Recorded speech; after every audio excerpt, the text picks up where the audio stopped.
There is also the Pagoda on the River Fiesta in Bulacan, which stems from a legend that tells of a man who found a cross floating on the water. Today, colorful boats and barges crowd the river in celebration of the event. The Feast of the Sacred Heart is a fiesta known for 14-foot papier-mâché giants that are paraded down the streets. And at yet another fiesta, barren couples dance in the streets, hoping and praying to patron saints to bless them with a child. Even with all this cultural activity, Tihanki's job is not easy. In the eyes of the world, the Philippines suffers from a poor image as their internal problems grab all the international headlines. We just want to assure everyone that you know how news are. I mean, news sells, bad news sells. Good news sells also, but it isn't publicized that much. So what we're just trying to do, like with Fiesta Islands, is to publicize the positive. Of course, we don't say that we don't have any problems in the Philippines. In fact, we have a lot. But through tourism, you can understand our country, the Filipinos, and then I guess from there you just have to make friends with us and get to know us, but don't be overnight experts. In spite of unfavorable press, the Philippines hopes that tourism will continue to grow. The country already attracts many tourists from Hong Kong and Taiwan. They plan to tap into the Japanese market. As for now, the Department of Tourism and Director Tihanki's job is to make sure the positive aspects of the Philippines, the beaches, the shopping, and above all the people, get their fair share of attention.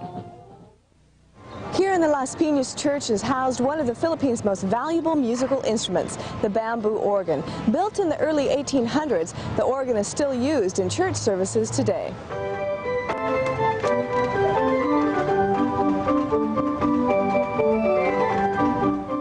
The bamboo organ in Las Piñas, Philippines is the only one of its kind in the world. It was built between 1816 and 1824 by Father Diego Serra, an Augustinian priest. The organ has been attracting people to the church for over 165 years. Despite its age, the organ is not treated like an artifact. It is still very much part of daily church life. In fact, music students from the adjoining high school are still taught how to play it. I teach the bamboo organ to my good piano students, and then I teach the boys choir also. I teach piano. So is this kind of a treat for some of the students? If they're good on the piano, then they get to advance to the bamboo organ? Yes. They proceed to the bamboo organ to play for the church for the mass and for the tourists when I'm not around. Only the very best music students in the school are allowed to play the bamboo organ, and if they become good enough organists, they are granted an audience. My teacher asked me to play here for the mass. Every Saturday I play for the mass. Tourists come daily to visit the stone church and listen to the soulful sound of the organ. Parishioners are used to the attention. They're proud of their one-of-a-kind instrument and love to show it off. The organ is perched high above the pews on a small balcony which can be reached by ascending a stone staircase. 824 feet of bamboo make up the organ. These wooden knobs let air into and out of the pipes. It's a fragile and intricate system. The air is supplied by these billows which pump it into the pipes that are selected by the correlating keys. The size of the pipe determines the tone, and there are 1,023 pipes in all, 901 bamboo pipes and 122 tin pipes. It is seen as an honor to be able to play the organ. To music lovers, it's an absolute thrill. Yes, I feel very happy when I play the bamboo organ because it was really my ambition before when I applied here. I applied here as a music teacher to play the bamboo organ, the only bamboo organ in the world. And I've been dreaming about it. And now I am so happy because out of my teaching at the bamboo organ and out of the festival, we have a yearly festival, I was able to bring out 2 students who are now in Austria studying church music also. The bamboo organ has survived several earthquakes and typhoons. It was sent to Germany for restoration in 1972 and was returned to the Philippines in 1975. Ever since, the bamboo organ has been filling the Church of Las Piñas with beautiful melodies of uplifting music.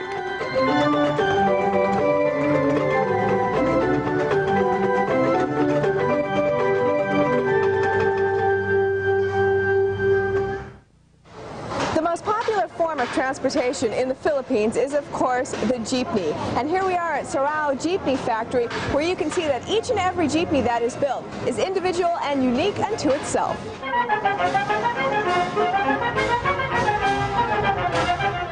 While there are many ways to get around the Philippines, including tricycles, calesas, and carabao, the jeepney is considered the essential mode of transportation.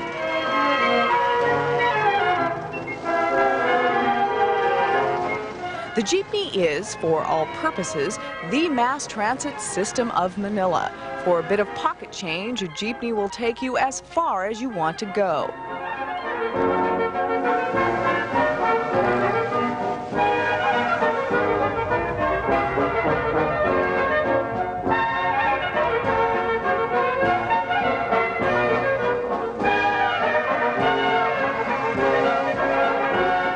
The jeepney is indigenous to the Philippines, and there is no other car like it in the world.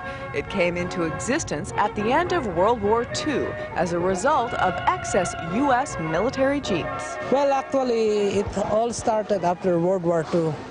There were lots of surplus U.S. military jeeps in which the Americans didn't want to bring them back to the United States because of, I think, cost. It will cost them more to ship them back. So what they did, they sold them to the surplus market. Well, during those times, there were no means of mass transportation. So what some enterprising Filipinos did, they bought jeepneys from U.S. military base. They cut it into half, extended the chassis, the sidings, and the roofing. And it's the first prototype jeepney. The Sarao Jeepney Factory opened in 1953 with 20 workers. Today they have over 450 employees and put out approximately 7 vehicles a day. Now that may not sound like a lot, but you've got to stop and consider that everything that goes into a jeepney, the body parts, seating, and even detailed paint jobs are all done by hand. The Sarao Jeepney Factory keeps costs down by purchasing used engines from Japan, rebuilding them, then installing them in their automobiles. They're quite economical and feasible because once you restore the second-hand engine, it's like new. How much does a jeepney cost? Well, a jeepney costs around roughly in US dollars, approximately 8,000 to 9,000 US dollars. As a rule, all jeepneys are colorfully painted and overly adorned, but you can tell a Sarao jeepney apart from the rest by these horses welded to each hood. To the purchaser, it's just another nice bit of decoration, but to the Sarao family, the horses have a sentimental meaning. The horses signify nothing to the buying public. They're just decorations, but for my dad, there's something special because before World War II, he used to be a calesa driver. The horses represent a fraction of the doohickeys that decorate the jeepneys. Sarao says this decorative abundance is a result of a variety of cultural influences. Well, I think it has to do with our Malay, Chinese, and Spanish ancestry. Because you see, it's all colorful. Well, I think we have inherited that from those Chinese and Spanish ancestors of ours. So the more decorations, the better. Of course. In the Philippines, as far as car design goes, the more detail, the better. And as far as I can tell, that's what makes the jeepney a classic.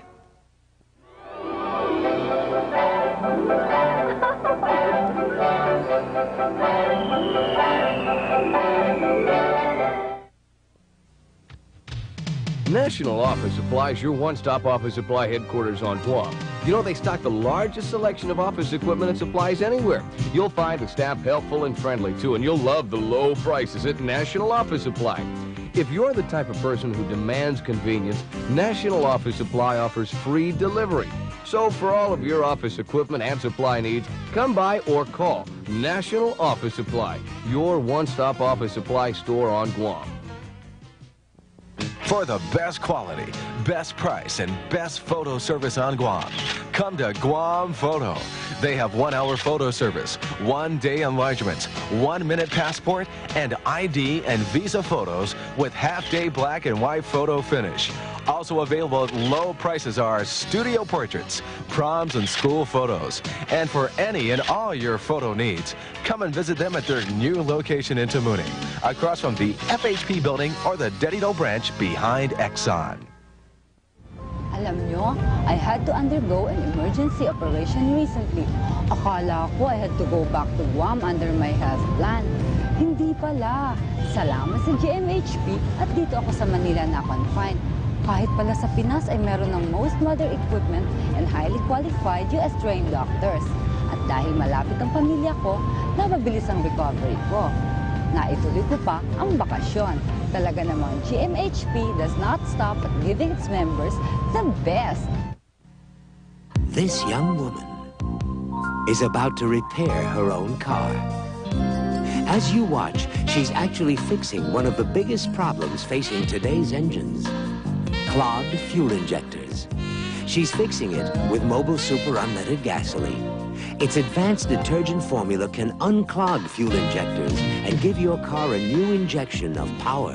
Drive your engine clean with Mobile Super Unleaded, high octane with a plus.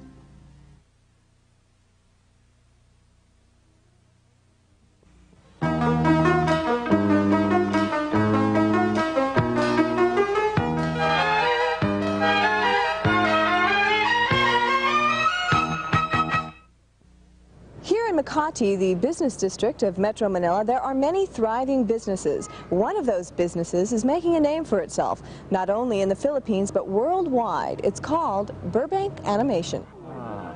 Of course, it's always important to spice up illusion with a little razzle-dazzle. Burbank Animation has been creating this kind of magic for several years now. Each day, cartoon characters are created and come alive as they move across realistic and surreal landscapes. Animation experienced a high point in the U.S. in the 50s and mid-60s, with lots of movement combined with witty dialogue. Sometimes a platypus has gotta do what a platypus has gotta do. Then the cost increased, and animation became just too expensive to produce until now. Burbank Animation has found an abundance of good artists in the Philippines, and they can produce a quality product without Hollywood prices. And they produce everything from classics to educational films. We're going into all kinds of things. We're doing feature, we're doing classics, 50 minutes classics. We're doing television series. We're doing educational films. We've just been approached by South Arabians and Kuwaits and all these other Middle Eastern countries who are interested in making animation. Drawing up different cartoon characters each day may lead you to believe that what these people are doing shouldn't be called work at all. Cristofani admits that this is partially true. We play all the time here. We're playing all the time. I mean, I might be behind this desk with all these fancy papers in the end, but that doesn't mean anything. That's all in front. That's all you needed because sometimes you have to check things and they're black and white. But actually, the most important thing that we communicate ideas and feelings. Burbank exports its product to countries around the world. This particular series is about the Suntots, and it's a French cartoon. Now, while all this may look fun, actually, animation is a painstaking job. To produce a miniature film, perhaps it takes 4 to 5 weeks, and it takes around 200 people every day. We went through the different stages of the animation process and found that it's a series of checks and rechecks to make sure that continuity is maintained and character movement is fluid. We get the storyboard, and from the storyboard we have to make a decent layout for the animators to work on, for the background painters to paint the background, and the storyboard man hasn't got enough time to do a proper work there, so it's up to the layout people to make a proper picture of it, which means they have to make separate drawings of animation, and that goes on top of the drawing of the background. Now, this is the background, and the animation, which is the character, is usually drawn on another sheet of paper in such a way that the characters must coincide exactly with the background. It's in a sense that it will not float. It must be exactly within the